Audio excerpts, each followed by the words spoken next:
Una pregunta. ¿Quién de forma rápida y sencilla podría decirme qué es el Evangelio? Buenas noticias, buenas nuevas. ¿Y cuáles son estas buenas noticias, estas buenas nuevas?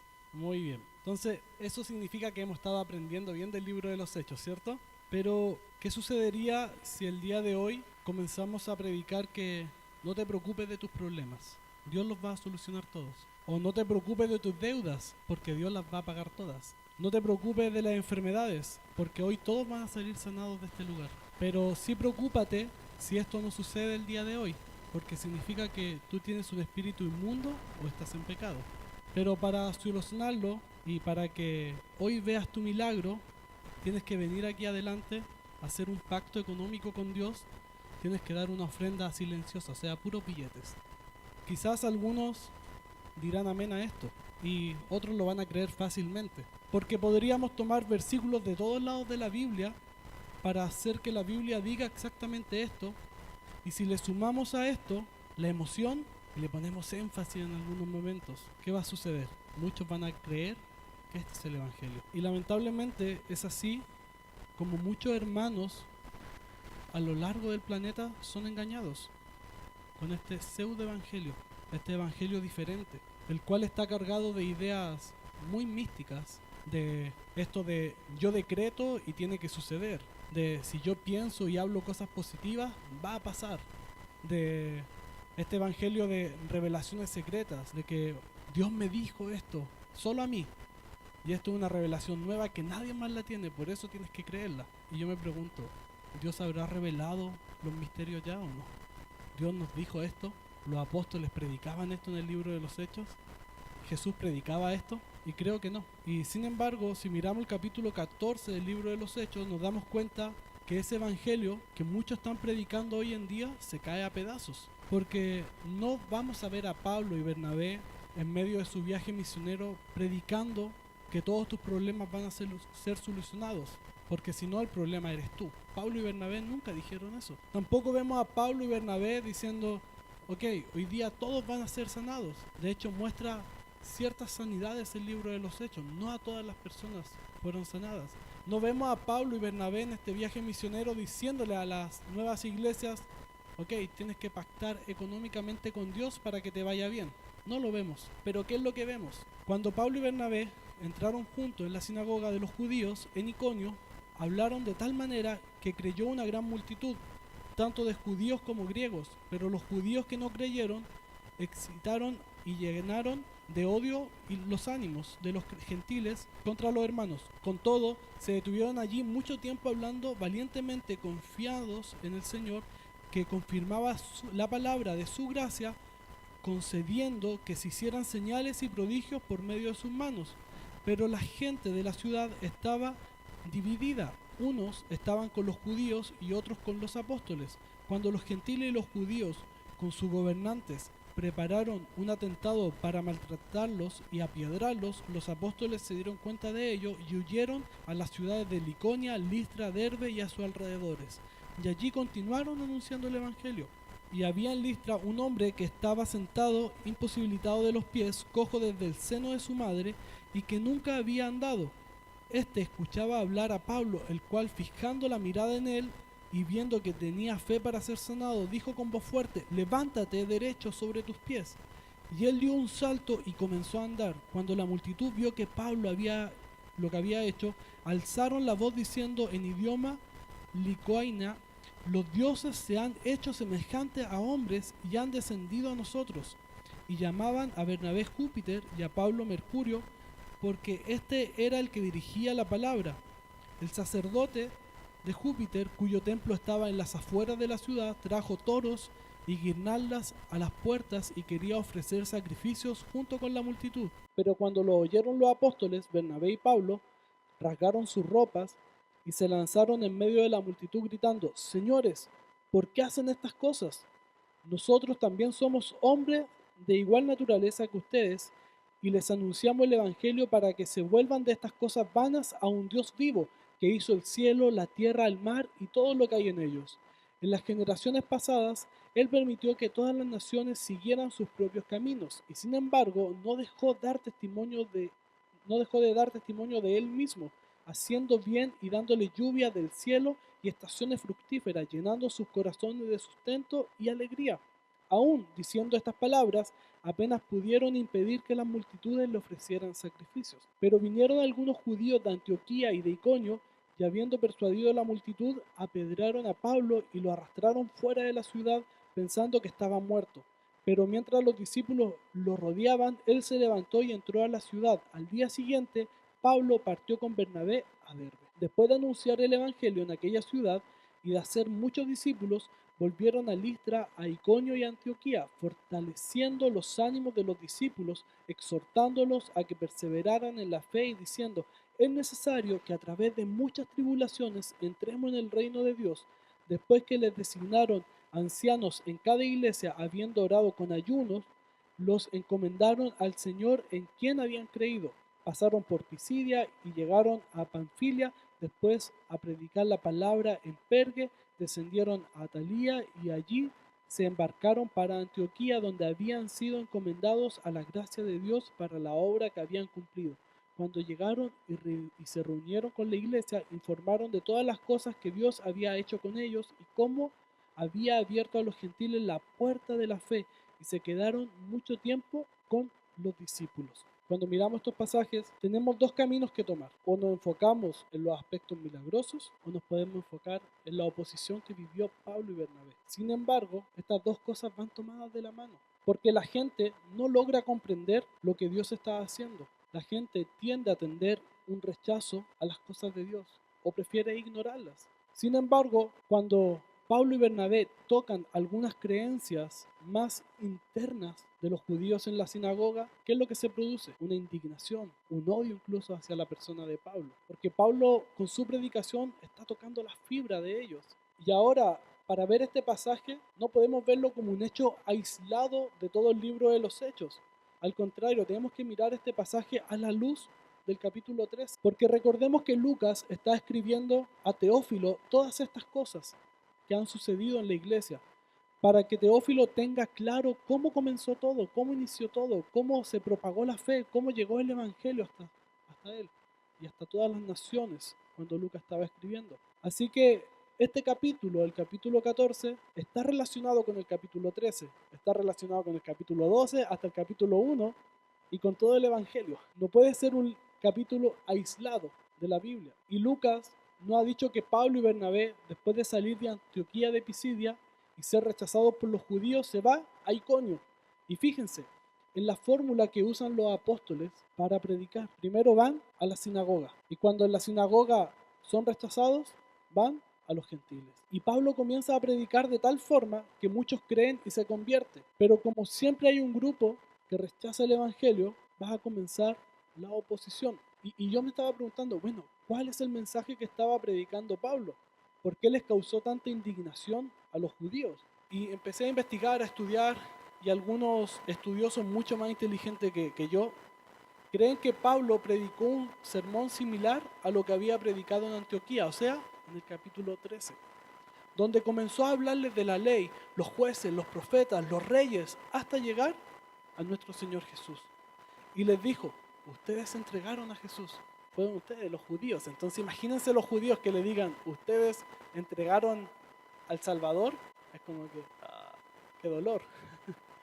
Y les dijo, Jesús, quien murió, resucitó, está a la diestra del Padre. Él es el cumplimiento de toda la palabra de Dios. En Él se cumple la ley y los profetas. Entonces imagínense la mente del judío que esperaba un Salvador guerrero, un Salvador que los librara de Roma, que formara un nuevo imperio, que gobernara sobre todas las naciones. Y le dicen, ese no es el Mesías es Jesús, a quien ustedes mataron. Aquel que los viene a liberar, pero no de Roma, no que del pecado. Imagínense la mente de estos pobres hombres.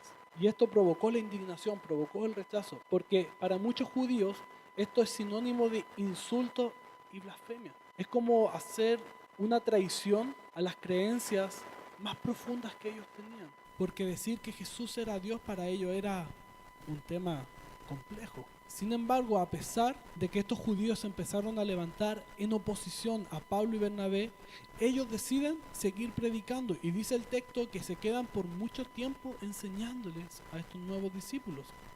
Y esto es muy interesante, Porque mientras ellos estaban predicando, vemos que Dios empieza a obrar con señales, milagros, con prodigios. Y como yo les decía, esto no es un texto aislado. Si miramos el libro de los Hechos, ¿qué señales, milagros y prodigios hemos visto a lo largo de estos ya 13, 14 capítulos? Han habido sanidades, han habido visiones, han habido palabras de parte de Dios, ha habido don de lenguas. Entonces yo creo que las señales, milagros y prodigios que Pablo estaba viendo en los gentiles que estaban creyendo en esta nueva comunidad que estaba empezando a creer el evangelio, era justamente esto. Empezaron gente a ser sanada, empezaron gente a ver profecías de parte de Dios, empezaron a entender el mensaje de salvación. Pero a los judíos, como no les gusta perder el protagonismo, les duele ya no ser el centro de atención. Les duele que lleguen dos personas y les cambien todo el sistema. Pero me llama la atención algo muy poderoso en esta porción de la palabra, es que vemos a Dios involucrado en la predicación de Pablo y Bernabé. Es Dios quien se involucra, es Dios quien hace los milagros. Porque muchas veces, y está la tendencia a creer que es el hombre el que hace el milagro. Y todos lo hemos dicho alguna vez. Es que Pablo sanó, es que Pedro sanó, pero no son ellos. Es el Espíritu Santo en ellos. Es Dios mismo obrando en sus vidas. Es Dios quien trae sanidad. Es Dios quien empezó a confirmar la palabra de Pablo y Bernabé. Porque cuando la predicación está involucrada con la presencia de Dios y cuando Dios se involucra en la predicación es eficaz. La predicación logra cambiar vidas, logra transformar mentes. Pablo, incluso en su carta a los Romanos, en el capítulo 15, versículo 17 al 20, dice: por tanto, en Cristo Jesús he hallado razón para gloriarme en las cosas que se refieren a Dios, porque no me atreveré a hablar de nada sino de lo que Cristo ha hecho por medio de mí para la obediencia de los gentiles, en palabra y en obra, con el poder de señales y prodigios, en el poder del Espíritu de Dios, de manera que desde Jerusalén y por los alrededores hasta el Ilírico he predicado en toda su plenitud el Evangelio de Cristo. De esta manera me esforzaré en anunciar el Evangelio, no donde Cristo ya era conocido, para no edificar sobre el fundamento de otro. ¿Y qué es lo que nos dice Pablo en la carta a los Romanos? Es que todo lo que Dios estaba haciendo no era por él, era por medio del Espíritu de Dios. Y esto es interesante, hermanos, porque muchas veces, y está la tendencia, que los que predicamos, muchas veces queremos sonar así súper elocuentes, súper despampanantes, y muchos le ponemos mucha emoción, y muchos se inventan muchas cosas hoy en día, como lo que les decía anterior, todo este evangelio de todo positivo, todo bien, todo happy, para que la gente nos vea, para que la gente nos oiga. Pero ¿qué es más importante? ¿Hablar súper bonito o que Dios esté involucrado en la predicación? Porque lo que yo veo en el libro de los Hechos es que Dios se involucra, es Dios quien empieza a hacer la obra. Y no sé si ha notado, pero muchas veces en el libro de los Hechos no se mencionan cuáles son las señales y los prodigios, solo lo dice. Hubieron señales, prodigios. Pero yo estaba pensando y decía, bueno, ¿cuál fueron una de las cosas que Jesús le dijo a sus discípulos? Que los seguirán señales, milagros y prodigios cuando prediquen. ¿Y a qué estaba haciendo referencia? A lo que Jesús mismo estaba experimentando. Y es lo que vemos en el libro de los Hechos. Vemos sanidades, vemos dones repartidos a la iglesia. Y a veces uno se pregunta, en esta humanidad tan carnal que uno tiene, bueno, ¿y qué pasa hoy en día? ¿Por qué pareciera que en la iglesia no lo vemos tan frecuentemente? Y esto es un mea culpa para uno, no es tanto para la iglesia, muchas veces para mí mismo. Digo, ¿será que falta más de Dios en medio de mi predicación? Porque hay muchas tendencias a creer o que Dios sigue obrando, que Dios no obra, o que simplemente Dios tiene su tiempo y su momento. Y yo creo esto, que Dios tiene su tiempo y su momento para cada cosa. Pero también me he cuestionado y digo, o capaz que falta más de Dios, buscar mucho más de Él en medio de la iglesia, como congregación. Creo que eso es algo que debiese hacernos pensar. Pero lo paradójico de esto es que a pesar de que Dios está obrando, muchos se rehúsan a creer lo que Dios está haciendo. Y esto empieza a dividir a las personas. Esto empieza a separar, como se dice, las aguas. Y es aquí donde nos podemos preguntar, si Pablo y Bernabé están haciendo la obra de Dios, ¿por qué están sufriendo oposición? Porque a muchos, o muchos lo hemos escuchado, se nos ha predicado un evangelio así, que te hace cristiano y se acabaron los problemas. ya no hay más aflicción, no hay más dolor. Pero no nos dijeron la segunda parte, que eso es en la eternidad con Dios. Porque Jesús mismo dijo, en este mundo tendrán aflicción. Y se da cuenta que ahí es cuando empezamos a escudriñar la palabra de Dios, nos damos cuenta que el cristiano no está alejado de la oposición. El cristiano no es como que, ok, te haces cristiano y ya vives en un mundo totalmente aparte, sino que sigues en este mundo que está cargado con problemas, con aflicciones, pero tienes que aprender a vivir en este mundo y recordar lo que Jesús dijo, confiar. Yo he vencido al mundo. Y resulta que cuando hay problemas, cuando hay oposición, y aún así estamos haciendo la obra de Dios, sucede algo en mucha gente, en muchos cristianos. Muchos de ellos deciden abandonar la fe. Muchos dicen, ¿sabes qué? Me cansé, o sea, me dijeron que si me hacía cristiano se iba a acabar los problemas, pero tengo más problemas, así que renuncio, me voy. Y esto me recuerda mucho a algo que dijo Jesús en Mateo 10:34 al 36. No crean que he venido a traer paz a la tierra. No vine a traer paz, sino espada, porque he venido a poner en conflicto al hombre con su padre, a la hija con su madre, a la nuera con su suegra. Los enemigos de cada cual serán los de su propia familia. Y es interesante este pasaje, porque esto es lo que muchas veces produce el evangelio en las familias y en las sociedades. Produce una separación. Y a veces decimos, oye, pero si creemos que Dios viene a traer la paz entre Dios, Jesús trajo la paz entre Dios y los hombres, y también entre hombres y hombres, ¿por qué hay división? ¿Y sabes por qué? Porque los valores del cristianismo siempre están en oposición a los valores de este mundo, y eso va a causar conflicto hasta en las mejores familias. Y yo recuerdo muy bien una etapa de mi vida que mis padres se alejaron de la iglesia por completo, por muchas situaciones. Y obviamente uno como hijo aprovecha la rebeldía de los padres y se suma. Pero algo empezó a inquietarme y empecé a congregarme en una iglesia. Y era bien divertido porque sabían que yo me tenía que ir aproximadamente como a las 5:30 de la casa a la iglesia porque estaba ensayando con el ministerio de alabanza. Y mis papás, yo creo que lo hacían a propósito, hacían todo lo imposible para que el almuerzo se atrasara hasta como las 5 de la tarde. ¿Por qué? Porque empecé a ser esa persona que incomodaba en la casa. Esa persona que, ok, están todos haciendo cualquier cosa y yo estoy leyendo la Biblia, yo estaba orando, yo iba a reuniones, yo le hablaba a mis papás, oye, ¿sabes que el otro día el pastor predicó esto, esto y esto? Entonces, incomodaba con el estilo de vida que estaban empezando a vivir. Y eso pasa hasta hoy en día. Quizás a muchos de ustedes, hermanos, les ha pasado esto, que se han hecho cristianos y sus propias familias le han dicho, oye, ya, pero baja un poquito las revoluciones, estás muy fanático. Pero esto no es fanatismo, esto es la vida eterna. Y lamentablemente va a haber oposición. No nos gusta, pero Jesús dijo, confíen, yo he vencido al mundo. Pero algo que también encontramos en este pasaje es que además de persecución, además de señales, de milagro y prodigio, también hay idolatría. Pablo y Bernabé llegaron a Listra, donde siguen con esta misión de predicar después de haber salido. Y ellos, es interesante porque no se detienen ante la adversidad, sino que continúan involucrados en el reino de los cielos. Y aquí yo me estaba preguntando, ¿qué es lo que provoca en una persona seguir creyendo en Dios y seguir sirviendo a Dios aun cuando está siendo perseguido? Y yo me autorrespondía. Decía, bueno, es que el encuentro que tuvo Pablo con el Señor Jesús cambió su vida radicalmente. Y yo te pregunto, ¿qué provoca en ti seguir asistiendo a la congregación, seguir sirviendo, aun cuando familiares tuyos te han dicho, oye, pareces ya fanático religioso? Y creo, como dice Germán, es la fe que hemos depositado en nuestro Señor Jesús, ese encuentro personal que hemos tenido. Y vemos a Pablo y Bernabé justamente siguiendo con la misión de predicar el Evangelio. Y sabes que muchas veces creemos que la persecución es algo del pasado o es algo del Medio Oriente, pero lamentablemente la persecución es real y cada día se sigue viviendo con distintas intensidades, con distintos matices. Incluso en Chile estamos viviendo una especie de persecución social y cultural.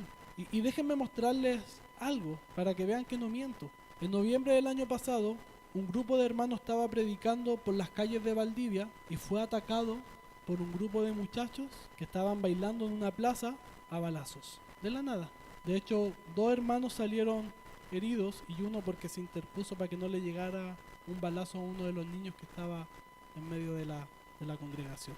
Pero también he escuchado ya diferentes testimonios de muchos hermanos en el país que llegan vecinos o los vecinos están con esta idea ahora de que todo es ruido molesto. Entonces a cada rato llaman a carabineros y a veces ni siquiera están haciendo ruido, pero es ruido molesto.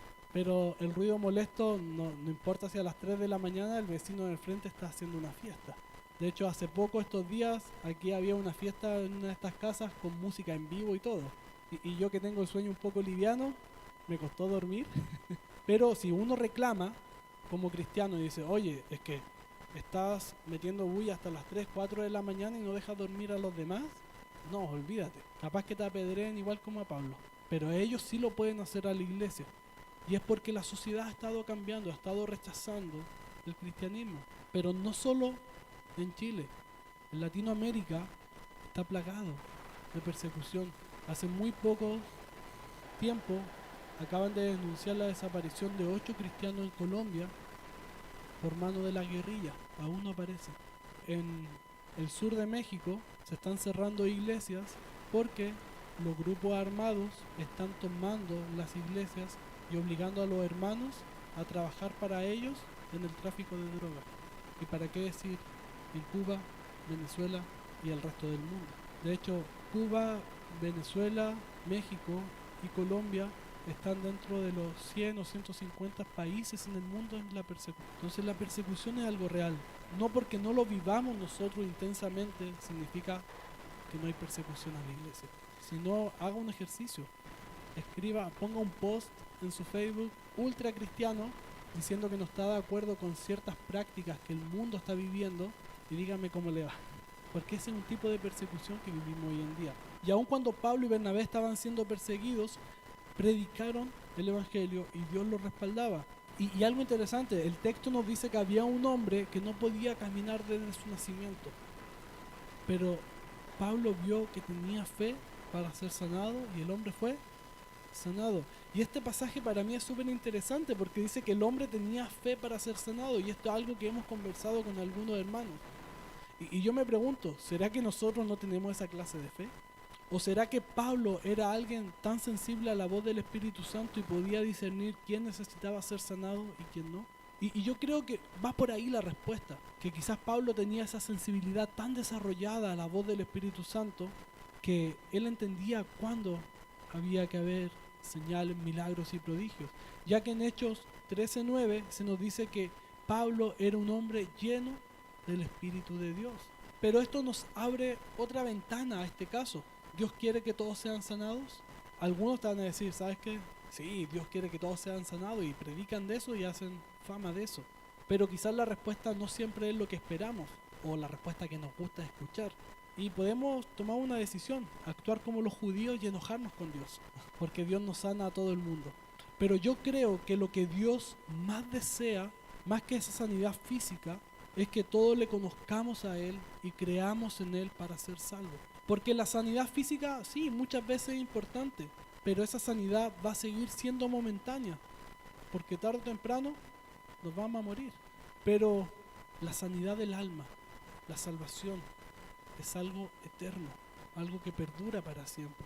¿Y qué es preferente? ¿Qué preferimos? ¿Algo momentáneo o algo eterno? Y yo abogo por lo eterno más que por lo momentáneo. En Romanos 8:18 Pablo dice que los sufrimientos que él ha experimentado a causa del Evangelio no pueden ser comparados con la gloria eterna que ha de venir.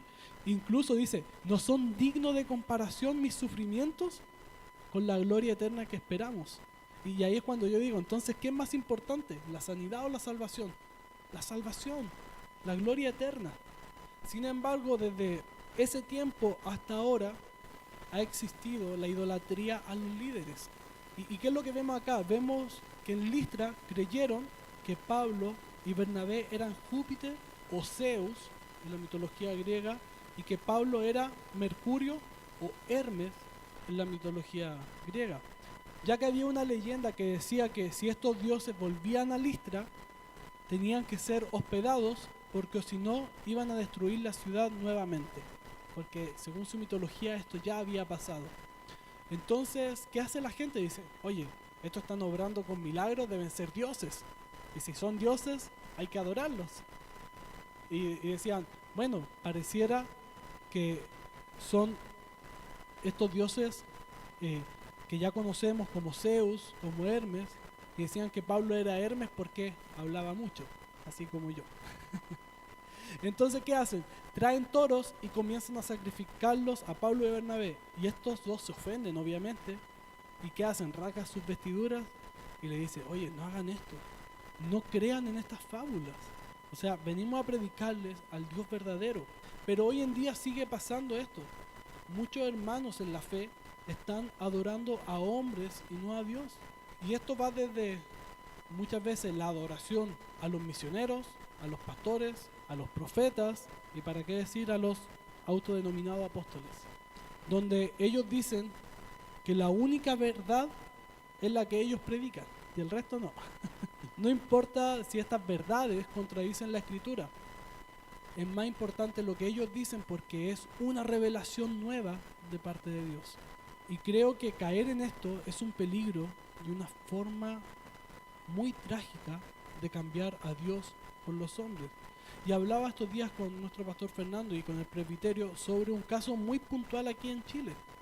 Y algo que sí me ha inquietado bastante, porque hay un pastor de una de las iglesias grandes de este país que está predicando cosas que realmente no son bíblicas. Y hay un muchacho, un joven, debe ser cercano a mi edad, que empezó a advertir sobre estas situaciones y advertir que no se está predicando la Biblia correctamente, sino que se están predicando cosas totalmente descabelladas. Y resulta que después que este joven empezó a hablar, empezó a traer a la palestra este tipo de herejías que se estaban predicando, y fíjese, no habló en ningún momento del pastor, o sea, no descalificó al pastor, descalificó la predicación. Muchos hermanos y pastores de esta iglesia comenzaron a atacar a este joven por redes sociales. Y está bien, de repente ya, oye, no, es que te pasaste aquí y allá, pero lo que empezaron a hacer es que se metieron a sus cuentas personales, tomaron fotografías de sus hijos y le empezaron a mandar pantallazos de la fotografía de sus hijos diciéndole, oye, qué lástima que estos niños tengan ese papá como tú. Y sabemos de qué iglesia eres, pero nosotros no somos así. O sea, como haciendo alusión a amenazas. ¿Y por qué? Porque se les toca el ídolo que tienen. Entonces esto va a traer conflicto. Y lo invito a hacer esto. Hablen mal de la enseñanza de algún predicador de estos famosos y después vea cómo le va a ir. ¿Cuántas personas no van a descalificarlo a usted?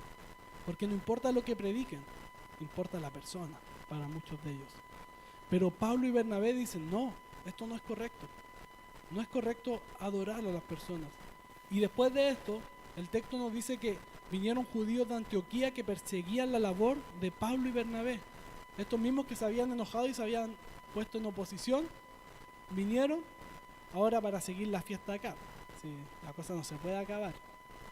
¿Y qué es lo que hacen? Empiezan a provocar a la gente del lugar, empiezan a poner en conflicto a Pablo con la gente, con los nuevos discípulos, con los nuevos creyentes, y la gente, ¿qué es lo que hace? Apedrea a Pablo y lo sacaron arrastrando de la ciudad. ¿Por qué? Porque creyeron que estaba muerto. O sea, imagínense cómo fue la paliza que le dieron a Pablo. Imagínense lo que él estaba viviendo. ¿Y se puede imaginar cómo se sentía Pablo en ese momento? Yo sinceramente creo que, y quería hacer el ejercicio, pues después dije, no, va a ser muy pesado poner a alguien acá y que lo apiedremos. Dije, pero imagínense cómo se sentía Pablo. Triste, dolido en su corazón, adolorido en su cuerpo, abrumado, quizás desesperado, quizás preguntándose, oye, estoy haciendo las cosas de Dios y mira cómo me va. Quizás hasta cierto punto pudo haber sentido soledad, porque imagínense, Pablo ya había escapado de un lugar porque lo iban a apiedrar y lo terminan apiedrando en este lugar. O sea, su destino era ser apiedrado sí o sí. Pero esto, aquí se ve un momento muy hermoso, es que la nueva iglesia que se estaba formando llega a cubrir a Pablo. Llega donde Pablo, dice que lo rodean, le prestan ese cariño, esa cobertura, ese amor que Pablo necesitaba, ese cuidado que Pablo necesitaba. Porque la iglesia debe ser un lugar donde encontremos refugio, donde encontremos sanidad, donde encontremos consolación, donde encontremos cuidado. No importando la oposición que hay en el mundo, aquí debemos sentirnos seguros. Y eso es lo que Pablo estaba experimentando. Pablo estaba siendo protegido por la iglesia. Y es muy lindo ver este apoyo. Porque muchas veces como iglesia creemos que ¿quién nos tiene que cuidar? Bueno, el pastor y los líderes. Pero ¿qué es lo que estamos viendo acá? Que en momentos de adversidad es la iglesia quien cuida al pastor. Entonces eso es una tarea muy importante que tenemos como iglesia.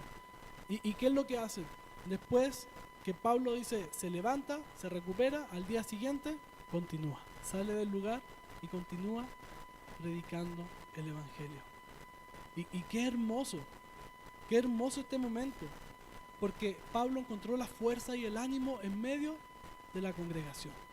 Así que si usted ve que de repente los líderes andan así medios tristes, rodéelos, abrácelos, dígale cosas bonitas. Créame que van a cobrar ánimo.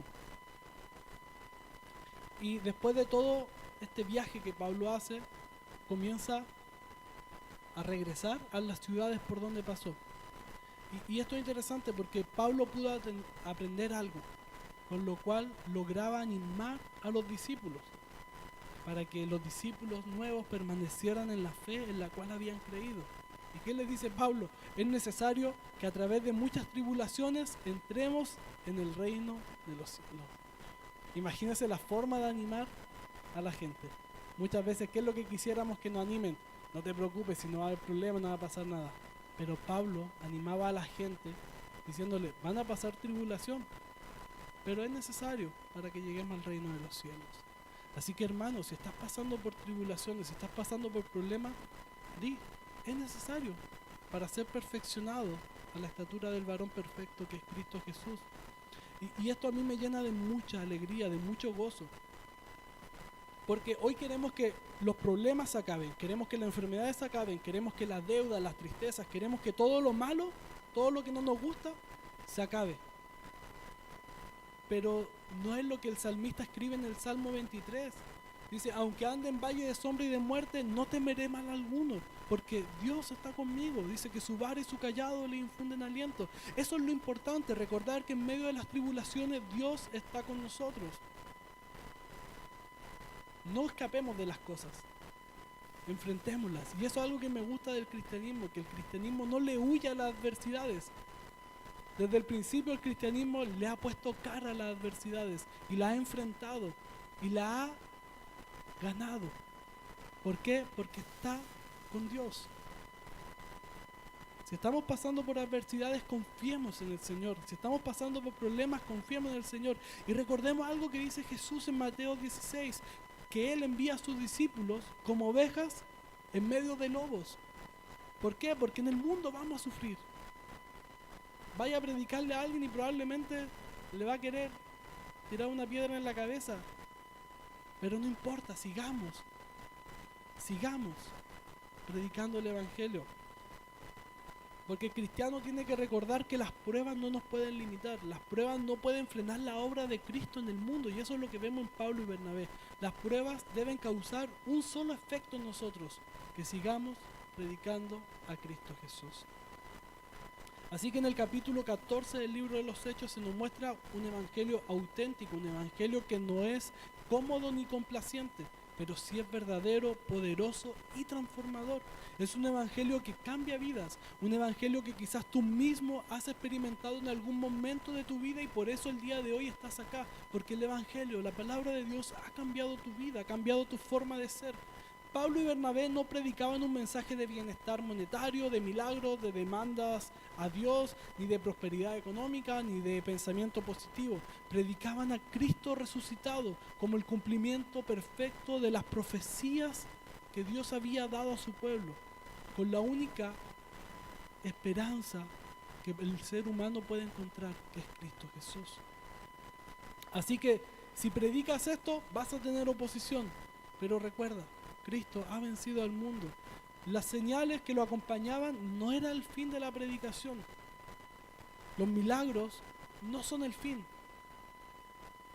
Son la confirmación del mensaje que ellos estaban predicando. La fe de los oyentes no se dirigía a las bendiciones que ellos podían tener en esta vida terrenal, sino que la fe estaba depositada en que tenían perdón de pecados y vida eterna. Así que en medio del rechazo, en medio de la oposición, no importando la época en cual estemos, sigamos predicando a Cristo.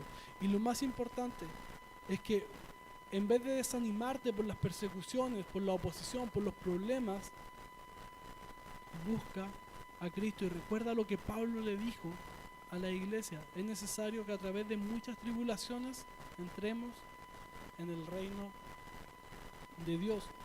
Así que hoy más que nunca necesitamos volver al evangelio que predicaron los apóstoles y no caer en este tipo de evangelio que te promete un éxito sin cruz, un milagro sin compromiso, una gloria sin sufrimiento, que te promete salvación sin Jesucristo.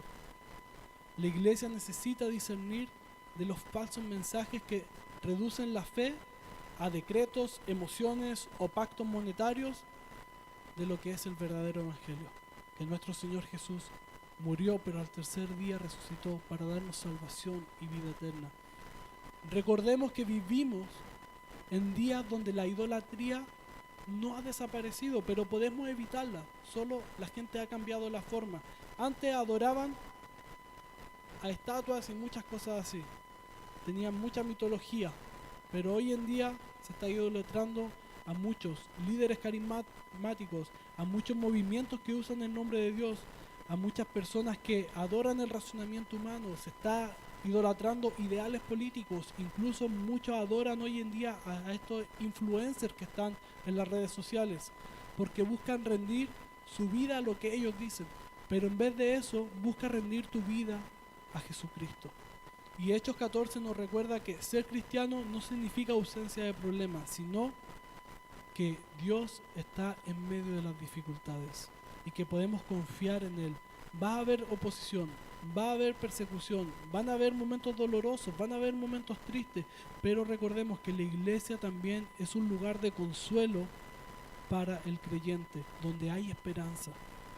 La iglesia debe ser un refugio, un lugar de sanidad espiritual, un lugar donde haya madurez de forma en el carácter de las personas, en la forma en cómo nos relacionamos con otros.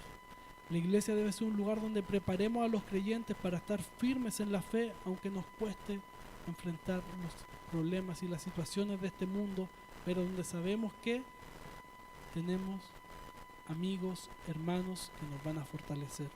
Así que yo te quiero dejar con 3 preguntas el día de hoy, para que las puedas pensar. ¿Qué evangelio estás creyendo? ¿Uno cómodo, moderno, emocional? ¿O el evangelio de nuestro Señor Jesús, que fue crucificado y resucitado? ¿Estás dispuesto a seguir a Jesús aunque implique ser rechazado, aunque signifique que se burlen de ti, aunque haya sufrimiento? ¿Estás edificando tu fe en la palabra de Dios o estás edificando tu fe en la palabra de hombres? Te invito a que puedas reflexionar sobre eso y te invito a orar.